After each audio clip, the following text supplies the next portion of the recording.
Salut les passionnés, aujourd'hui troisième test sur le pré-preg.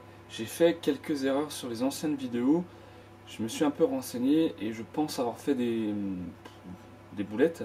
Là ce qu'on va faire, c'est qu'on va repartir sur notre pièce de base, toujours cette histoire de protection de VTTAE. Et je vais mettre que 2 couches, et je vais faire un débulage entre les couches, et puis je vais pas mettre de bleeder sur la dernière chauffe en fait. Donc des petits changements.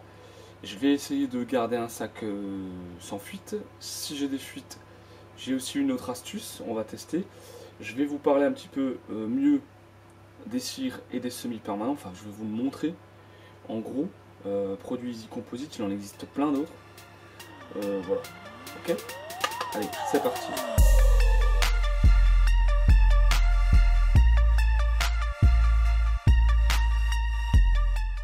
Mon moule, il est là, il est un petit peu mieux. Je l'ai un peu poli par rapport au test d'avant, histoire d'avoir quelque chose d'un rendu brillant direct, comme ça on est tranquille. D'accord? Donc ça je l'ai fait avec les produits Mirka. Ensuite, au niveau du cirage, donc moi j'utilise cette cire, normalement elle fonctionne bien. Il y a toujours un doute avec les cires au niveau du pré-preg parce qu'on chauffe quand même à 120 degrés et les cires, si vous ne prenez pas une cire spéciale, vous pouvez être sûr que tout va rester collé dans le moule. Donc moi je m'étais bien renseigné, la cire TR fonctionne pour tout ce qui est pré-preg. Donc là, je vais retester. Par sécurité, j'ai quand même mis un agent démoulant. Mais bon, le cirage, vous le connaissez, c'est toujours la même étape. On prend de la cire. Il faudra peut-être mettre des gants. Je suis pas sûr, mais bon, j'aurais dû. Donc on passe de la cire partout. D'accord ? On essaie de rien oublier. On n'en met pas trop non plus. Et comme d'habitude, une fois que la cire sera sèche, elle va blanchir, ça va faire des traces blanches, et puis vous aurez juste à lustrer. Et donc je passe un peu sur les bords, comme je vous ai dit dans l'autre vidéo, parce que moi j'ai toujours un peu peur qu'il y a de la résine qui vienne se mettre ici, et du coup que ça bloque un peu le moule.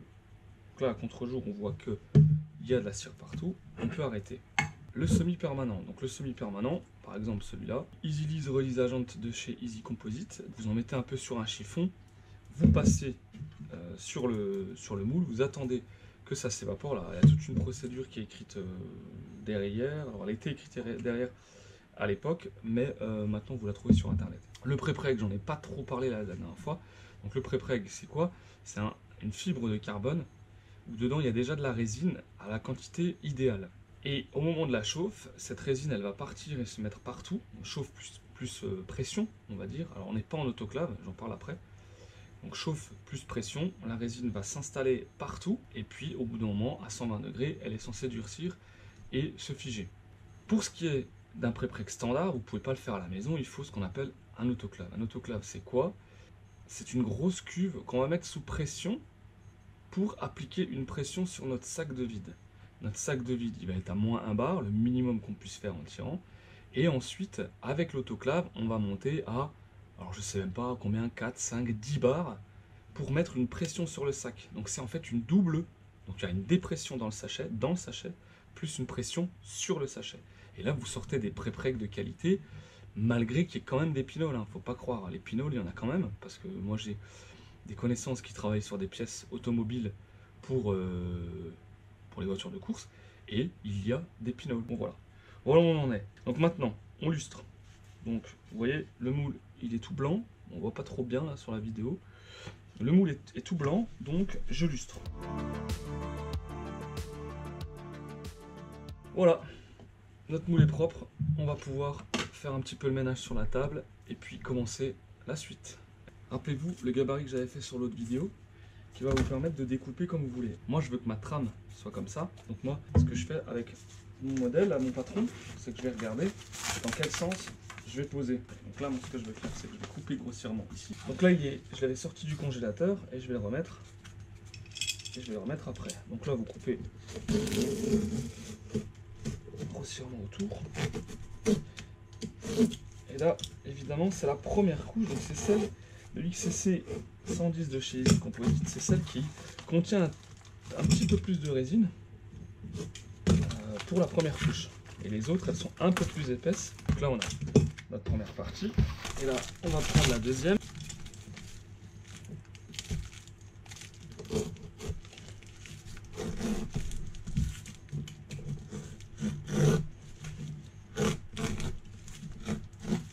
la deuxième, l'idéal ce serait de la mettre en croisée. Alors, on prend notre partie fine, d'accord? On enlève la partie collante qui est en dessous. C'est celle qu'on va appliquer sur notre moule. On s'équipe d'un décapeur thermique pour chauffer le moule et le pré-preg.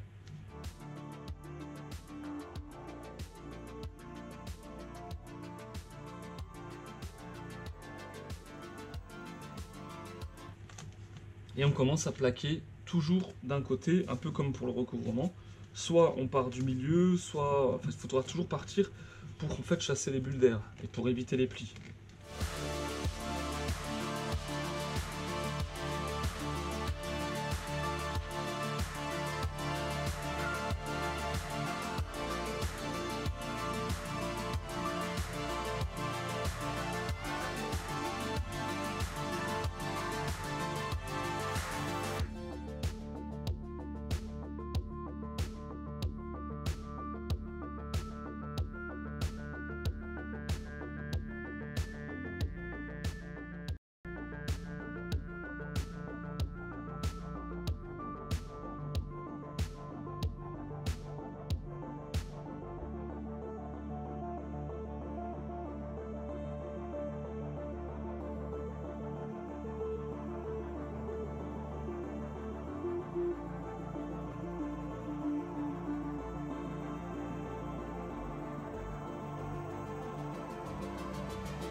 Alors, bon, notre première couche est posée. C'est pas facile. Ici, j'ai dû faire une coupe parce que sinon, bah, notre carbone, il n'est pas facile à placer. C'est pas grave. On va tester de toute façon. Et là, ce qu'on va utiliser, c'est on va utiliser du film micro-perforé.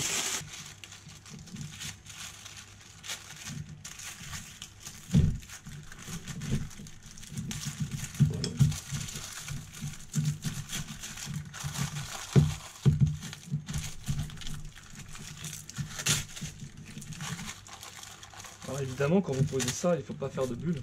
Si vous faites des bulles, ça n'a aucun intérêt parce que l'objectif c'est que votre sac de vide presse bien votre pré-preg. Donc il n'y aura pas besoin de chauffer, il faut juste mettre sous vide.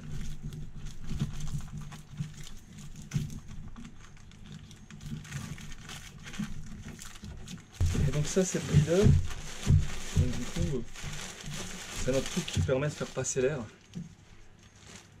D'accord, une sorte de tissu comme ça. Ça s'appelle un non tissé. Donc ce qu'on va faire, c'est qu'on va en mettre au-dessus.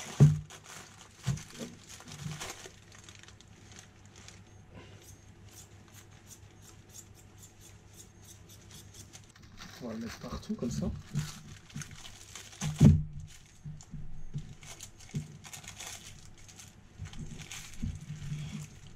On va claquer un morceau de scotch.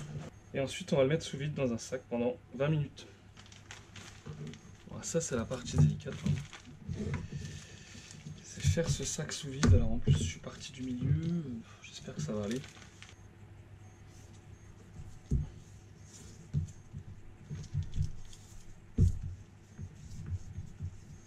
Alors ce qu'il faut essayer de faire, c'est que votre plastique là, votre bâche, elle soit tout le temps tendue.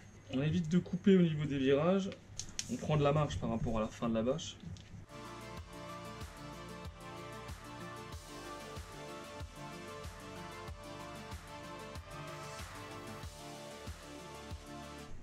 On va déjà contrôler à la fin. Et puis surtout, il faut avoir de la place parce que punaise, quand on n'a pas de place, comme ici, c'est une galère. Franchement, ça m'énerve parce que j'ai jamais de place.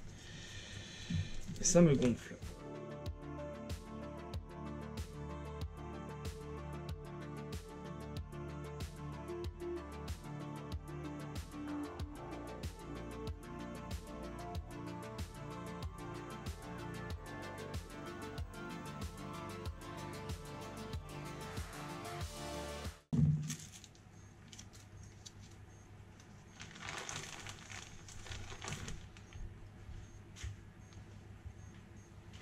Alors le truc c'est que le sac vous le réutilisez après. C'est pour ça que je l'ai fait bien large. Vous allez pouvoir le réutiliser. Ça, c'est juste le parcours en fait de l'air. La prise de vide, je vais la mettre dans le coin. Et du coup, c'est le parcours pour que l'air puisse bien être aspiré sur la partie là.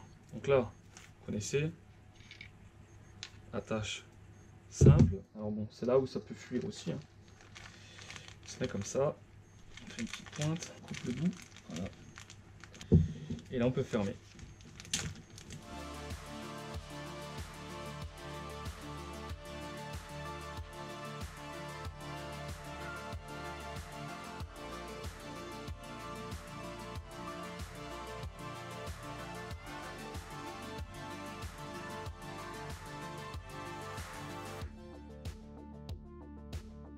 Bon voilà, notre sac est sous vide depuis plus de 20 minutes.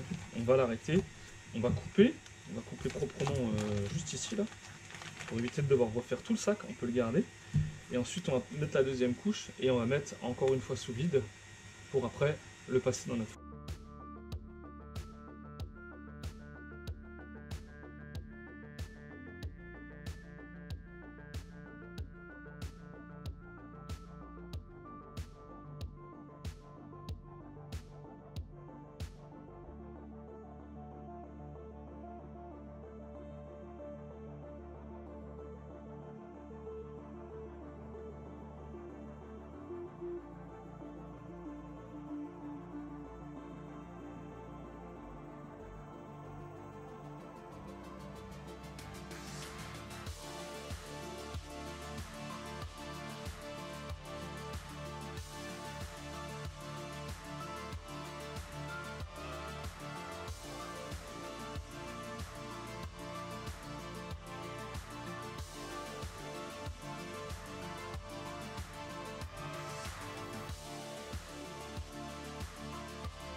On est quand même pas mal. Hein.